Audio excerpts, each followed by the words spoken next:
Welcome back to KO's Workshop. We'll do a video on thermostat wiring today, but check this out.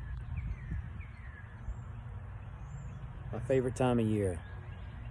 The ground's still soft, a lot of rain lately, can't really mow, but everything's green and alive.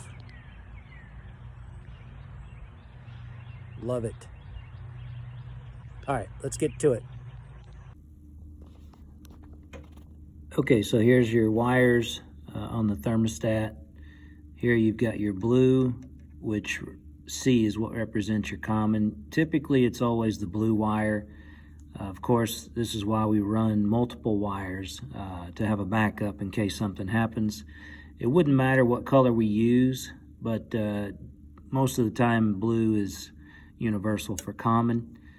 Here's your white for heat, R or red for your 24 volts hot, and then G or green for your blower, your indoor blower, and then Y for cooling. So if you had a heat pump or something like that, you would see the orange and O terminal. The orange wire would land there. So this was done really well. If you look, you don't see copper wire, and that's what you want. You don't want to strip these wires back to where you have a bunch of copper showing, because that wouldn't be good. If the copper touches another copper wire, if it's exposed and the two touch, you're going to short it out and you're going to pop a fuse on your circuit board. For instance, this right here is an example of what not to do. You do not need to strip your wires back that far, only far enough to get the copper in the wire up under the leg or the screw as it's going in. All it takes is for two pieces to touch each other and you're going to short it out and pop a fuse on your board. All right, so hopefully that's helpful for you. If you have a heat pump, of course, look for your orange wire. Most manufacturers energize the reversing valve in cooling, and then some energize in heat mode. But as long as you get this part right, I think you're going to be okay. Again, don't try this at home unless you are trained or feel that you can do it. Call out a professional to have them do it. But this is just a guide if it's something that you feel like you can do.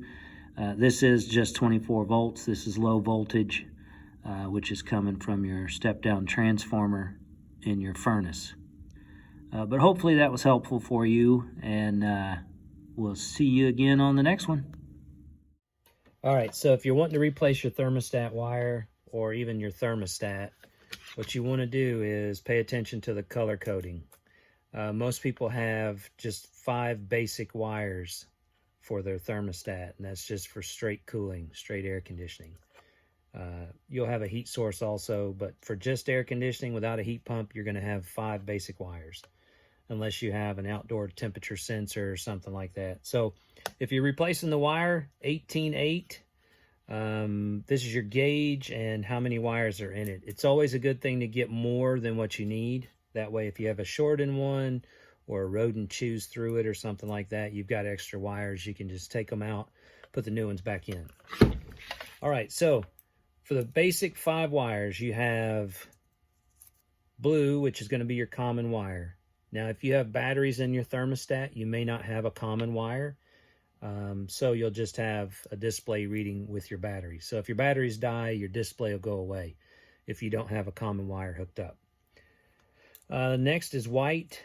That is going to be for heat. Yellow is for cooling.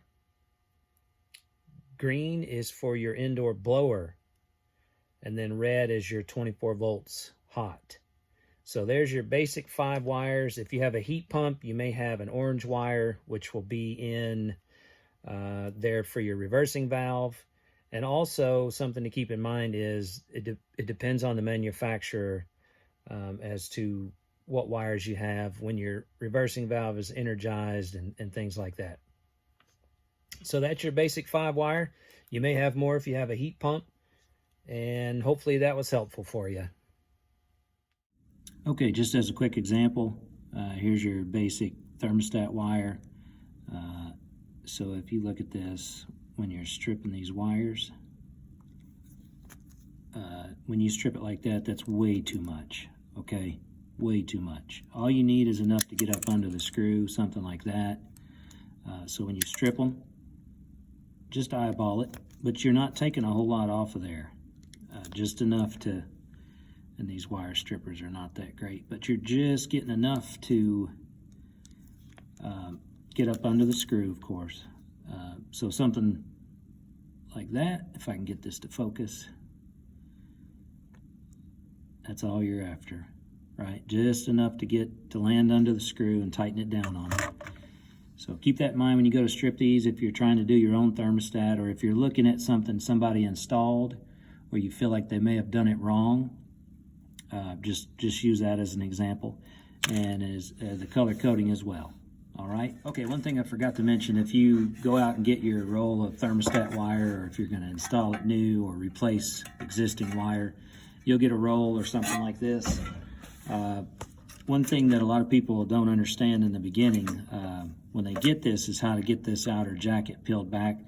It actually has a string in it, and some people don't know what that's for, but what you can do is just get that to where you can pull that, and it's going to cut that outer jacket. Now you don't want a lot of this exposed, but that's going to cut back enough to where you can get to your wires, and then of course you'll run them through the back side and place them where they go.